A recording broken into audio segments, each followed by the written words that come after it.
you could have had this referendum in a few years after it was legislated for a voice, and then, that the sky didn't fall in.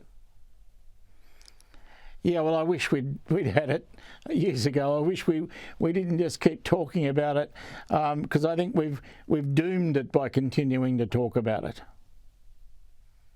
Well, there's 4 weeks of the, you can see the polling on it. There's 4 weeks after the time of Parliament, and then you've got, I guess, what Labor's going to do in the wake of this, if it is a loss, and how they sort of pivot. I guess there's plenty on the table.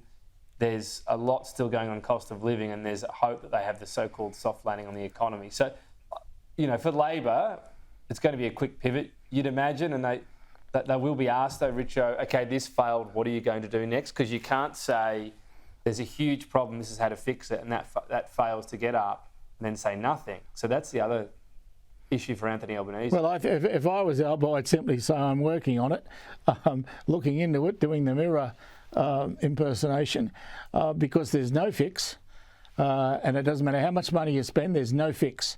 So that being the case, I suppose you don't get up and be that negative. You just say, I'm working on it, because in the end, no one has ever been able to fix it, and I still can't see anyone who could.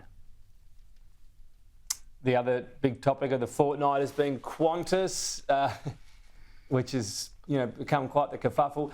Do you think that what this has been is the last couple of 2, 3, 4 weeks, the hardest time for Labor, and probably the time when we've seen ministers, Catherine King, Linda Burney, under the most pressure since this Labor government?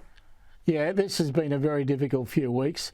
Alan Joyce hasn't made it any easier either for the government, and so I think there's been a struggle trying to get across what would be a sensible line of rhetoric for this. I just don't think that Labor's come up with one yet, and it'll need to. So they ought to be putting some work into that and working hard.